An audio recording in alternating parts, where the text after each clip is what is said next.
वैसे साहब, मैं समझना ये चाह रहा हूँ कि राइट नाउ हम कहाँ खड़े हैं। मिलिट्री लीडरशिप तेहरान में है, पॉलिटिकल लीडरशिप जो मिडल ईस्ट के अहम मुल्क हैं उसके दौरे पर हैं। ट्रंप साहब कह रहे हैं कि हाँ जी जल्दी हमने जंग खत्म करनी है, लेकिन पीट हेग्सेथ की प्रेस कॉन्फ्रेंस कुछ और बता रही है सर। बहुत शुक्रिया जामी।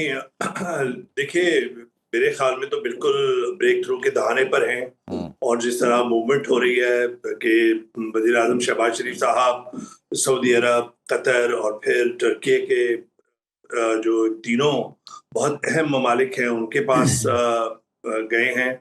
और दूसरी तरफ एक इंतहाई ब्रेव मूव कि जंग के दौरान ईरान के अंदर हमारे जो फील्ड मार्शल हैं जी जी जी। उनका वहां पे मौजूद होना, फिर जो स्पीकर पार्लियामेंट हैं गालिबाफ साहब जो यहाँ पर भी आए थे, और वो की जो हैं आदमी ड्राइविंग सीट पर हैं, यूं समझ लें कि मुश्तबा अली खamenei सुप्रीम लीडर के बहुत ही एतमाद वाले।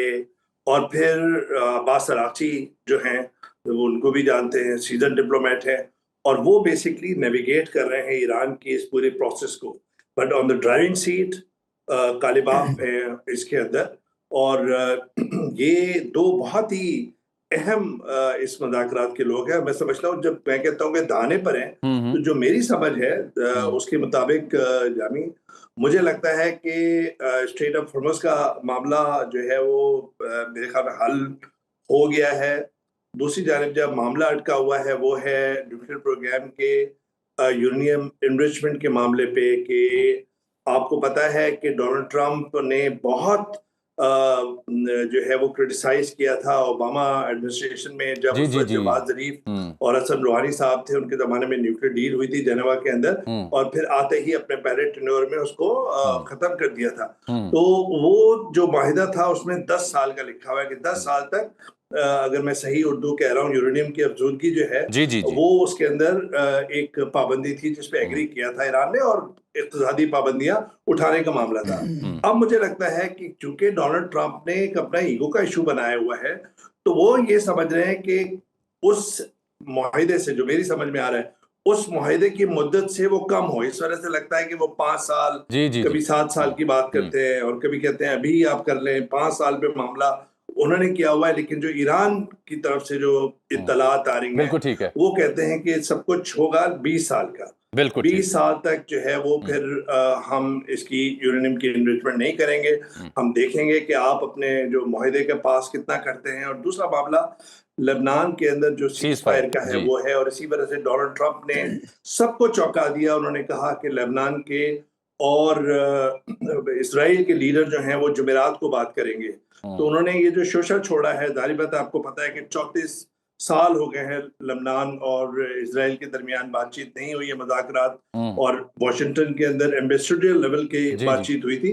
ये तो हिजबुल्लाह को जो डिसआर्म करने की बात है, डीलिंग करने की बात है, वो एक तरह से चाकू घोंपने की बात है, कमर के अंदर खंजर घोंपने की बात है ईरान के।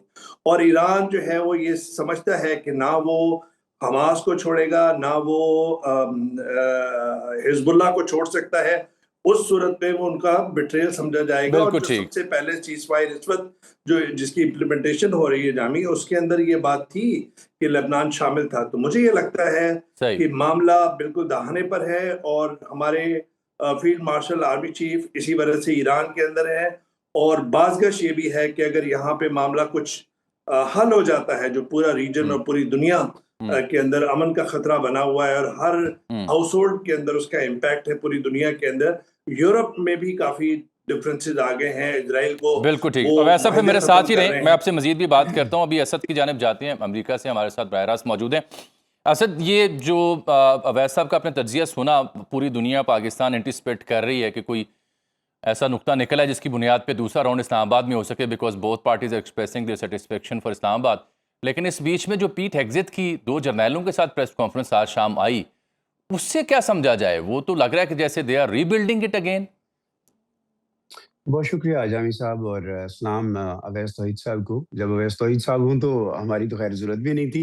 लेकिन thank you so much for having me in your show. हम पीट हेग्सेथ की गुफ्तगू से शुरू करते हैं। अपैरेंटली ये लग रहा है कि वो स्टिक एंड कैरेट वाली बात है। वाशिंगटन व्हाइट हाउस इस वक़्त बहुत डेस्परेट है कि ईरान तनाज़ा वो ख़त्म होना चाहिए, ये जंग ख़त्म होनी चाहिए और किसी करवट सूट को बैठ जाना चाहिए। जैसे अवैस तौहीद साहब रेफ़रेंस दे रहे थे 2015 के उस मुआहदे का जो प्रेज़िडेंट बाराक ओबामा के दौर में हुआ था।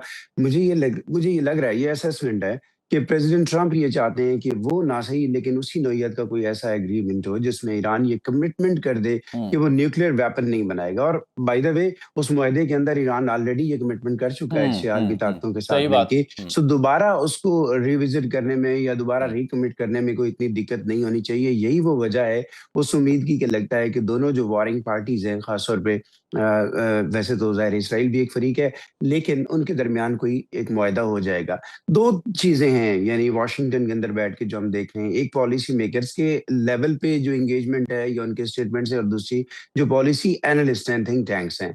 मैं उसका एक मुख्तसरन आपको बता सकता हूँ कि जो पॉलिसी मेकर्स हैं और एडमिनिस्ट्रेशन के लोग हैं, जैसे आपने पीट हेग्सेथ की बात की है, वो तो ज़ाहिर है एक पावरफुल टोन के साथ बात कर रहे हैं। प्रेसिडेंट ट्रंप भी ये कह चुके हैं, लेकिन साथ-साथ वो उम्मीद का भी इज़हार करते हैं कि हम दोबारा मुज़ाकरात की तरफ जाएँगे और मरकज़ एक बार फिर इस्लामाबाद होगा। और पीट हेग्सेथ जो हैं वो ये कहते हैं कि अगर ईरान को हम बार-बार ये कह रहे हैं कि अगर ये मुआहदा नहीं होता, वो किसी सॉल्यूशन की जानिब नहीं आते, तो फिर उनकी जो तमाम ये जो पावर प्लांट्स हैं, उनको हम टारगेट करेंगे और उनको शदीद नुकसान पहुँचेगा। तो साथ-साथ एक डेस्परेशन वहाँ पे वो रिफ्लेक्ट होती है। और साथ-साथ प्रेसिडेंट ठीक है। ट्रंप जो हैं, वो पाकिस्तान की भी तारीफ़ कर रहे हैं और ये भी कह रहे चलिए, हैं कि उन्हें उम्मीद मैं है अब कि एक ये ज़रा जंग अब एक खत्म हो एक बड़ा जाएगी सादा सवाल और आप दोनों हम की खिदमत में कामयाब हो रखता हूँ। चुके हैं। मैं दोनों लेकिन की खिदमत में आखिरी एक बात है जी, उसमें जी। जी, जी, बात पूरी वो कीजिए। ये कि लेकिन अगर मैं जो एनालिस्ट की बात सुनता हूँ, वो ये कहते हैं कि जी देखें, अमेरिका को तो अभी तक इस जंग में कुछ हासिल नहीं हुआ है। अगरचे प्रेसिडेंट ट्रंप कहते हैं कि जी हमने वहाँ पे लीडरशिप रिजीम चेंज कर दिया। वो कहते हैं नहीं, रिजीम नहीं, लीडरशिप चेंज हुई है और वो उतनी ही हार्डलाइनर है जितनी पहले थी और ईरान आज पहले से ज़्यादा मजबूत खड़ा है। मेरे साथ रहें। तो मैं ये इसको ज़रा क्रिटिसिज्म मिलता है। ब्रीफली सम अप करने की कोशिश करते हैं इन अनदर वे। उवैस साहब, हाउ लाइकली इट इज़ कि इस्लामाबाद जो कि नज़र आ रहा है कि होगा, वो सीज़ फायर की जो डेडलाइन 21 वाली, उससे पहले आपको ये फ़रीक़ैन इस्लामाबाद में दूसरे राउंड में मिलके बैठते हुए दिखाई दे रहे हैं या सीज़ फायर की एक्सटेंशन के बाद eight the end of this month? What is your understanding? Awais वही साहब। जी, शुक्रिया जामी। देखिए जामी, मुझे ऐसा लगता है कि जो इस वक़्त फील्ड मार्शल आसिम मुनीर साहब हैं, वो एक फ़ाइनल एक बिल्कुल उस पे है और मेरे ख़्याल में अमेरिका का जो मैसेज है, वो भी लेके गए। उससे पहले आपको पता है कि फ़ॉरेन मिनिस्ट्री ने ईरान की ये कन्फ़र्म किया था कि they are in contact with the US officials and with the US via messages जो कन्वे किए हैं पाकिस्तान ने। तो मुझे ये लगता है कि इतनी आगे बात गई है, तो मुझे लगता है कि अगले हफ्ते के आखिर में या फिर अगर कहीं पे बात अटकी तो शायद थोड़ा बहुत एक्सटेंशन उसके अंदर चीज़ फायर के अंदर हो और फिर इस्लामाबाद के अंदर बैठक हो। डोनाल्ड ट्रंप जो है वो जंग में नहीं जा सकते, अफोर्ड ही नहीं कर सकते। पहली दफ़ा है कि उनके और इजराइल के जो दरमियान है, अमेरिका उसके दरमियान इख्तलाफात सामने आ रहे हैं। जो पीओ का जो रिसर्च जो सर्वे है उसके अंदर कहा है कि 61% हर 10 में से 6 आदमी जो हैं अमेरिकी, वो इस जंग के खिलाफ है और इस जी, पार्टनरशिप जी, के खिलाफ है। जी, जी। जो कैन का रेजिग्नेशन छोड़े चले, कुछ दिन हो गए, 3 हफ्ते। फिर एक सीएनएन ने जो सर्वे किया था गुज़िश्ता महीने फरवरी में किया था एंड में, उसमें भी यही बात थी।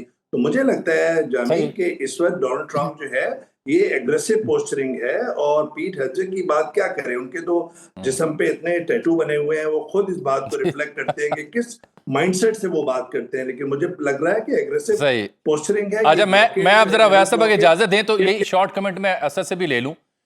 असद, आपको क्या लगता है जो मैंने अवैस साहब से पूछा है कि ये सीज़ फायर की जो जी डेडलाइन है उससे पहले इस्लामाबाद में आपको दूसरा राउंड होता दिखाई दे रहा है या आगे चलेगी सीज़ फायर और at the end of this month? जी, वेरी ब्रीफली ऑप्टिमिज्म तो सर। ये है कि फौरी तौर पे जंग अच्छा। दोबारा शुरू नहीं होगी। अगरचे वो वार्न कर रहे हैं, खबरदार कर रहे हैं कि हमारे 2 हाथ बिल्कुल ट्रिगर के ऊपर हैं। पीटर हेग्सेथ ने ये कहा है कि हम बिल्कुल तैयार हैं, हम बम्बार्डमेंट कर देंगे। लेकिन तजिया यही है, एनालिसिस यही है कि ये अगर एक्सटेंशन एक्सटेंशन जरूर हो जाएगी। अगर उससे पहले दोबारा एंगेजमेंट नहीं होती तो उसमें सही। एक्सटेंशन जरूर होगी। प्रेसिडेंट बहुत ट्रम्प बहुत 2 दिन शुक्रिया